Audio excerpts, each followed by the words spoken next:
Hello everyone, and welcome to the Mentor Mom channel. I'm Jill and I'm the Mentor Mom. Today we are going to be talking about 5 tips to help when trying to take the passy away from your little one. So let's get to it.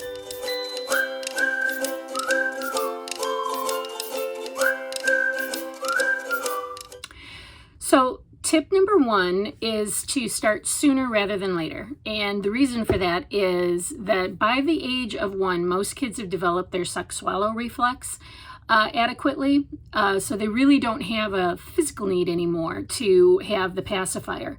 Now, I will say that if your child has had feeding issues, that you definitely want to talk to your pediatrician about that. They may need prolonged use of that to help with the suck-swallow reflex if needed. So talk to your pediatrician about that.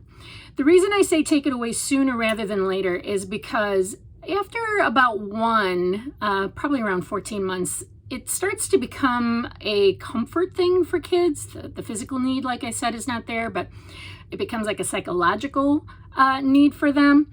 What it turns into is a transitional object. And what a transitional object is it represents you in your absence. So when you put them to bed, they have this thing. It makes them feel comfort when they can't have you at bedtime. So after about 14 months, that's when it becomes a real challenge to try to take it away from little ones, because they are now like, I need this to fall asleep. I need this to calm down. So sooner rather than later, if you're able to. So that takes me on to point number 2, which is as you're preparing to take the pacifier away, that you want to pair another transitional object with the pacifier in that bedtime or nap routine or calm down routine for your little ones. So that when the pacifier goes away, if they still need a transitional object, you've got one for them. Now, I will say not all kids are going to take to that, but it's worth a shot, right? So a teddy bear, a blanket, a special doll, whatever it is that your little one that you want to pair with that pacifier to help give them that transitional object, okay? So that's step number 2. Tip number 3 is to plan when you're going to do this. So this is not an easy thing to do for those little ones who it has become a psychological need for. So what you want to do is you really want to plan your strategy in the sense that don't do this when your life is really chaotic and hectic and you have a lot of stuff going on, because you're just not going to have the time and energy, and you're going to be more likely to give in and give it back when they're really having a rough day. So I usually suggest to parents, think about doing it like over a holiday if you have some time off from work, or do it when your spouse has some time off from work, because you definitely both want to be on the same page. You guys have to make a pact if you're living in a home with a spouse or a significant other.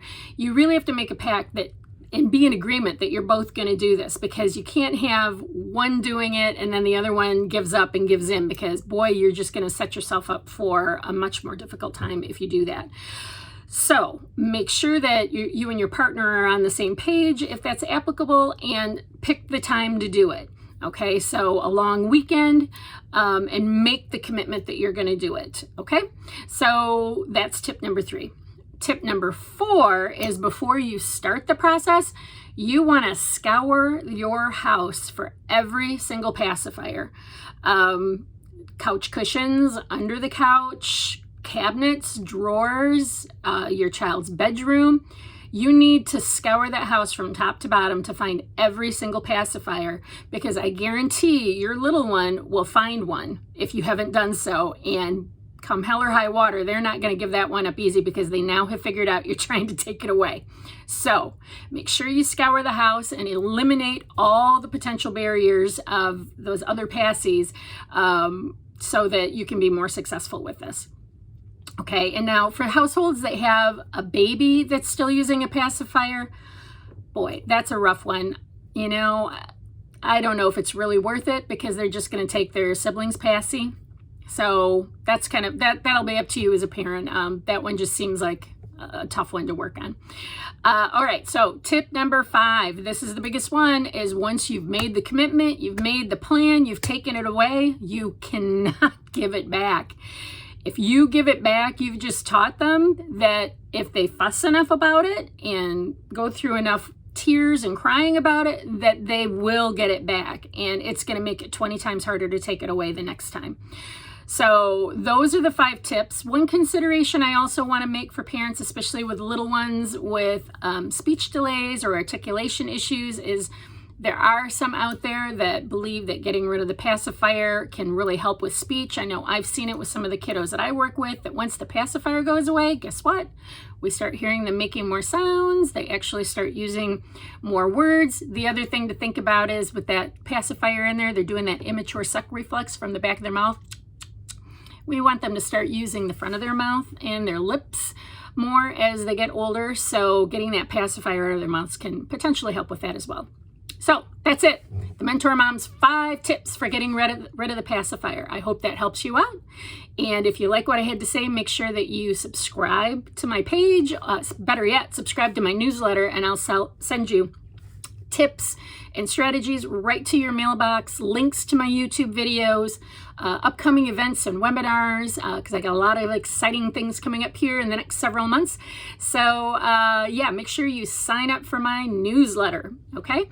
And if you ever have any questions you'd like me to answer on my YouTube channel, please, please, please reach out to me. All of my contact information and social media is in the box below. I hope you guys all have a great day, and until next time.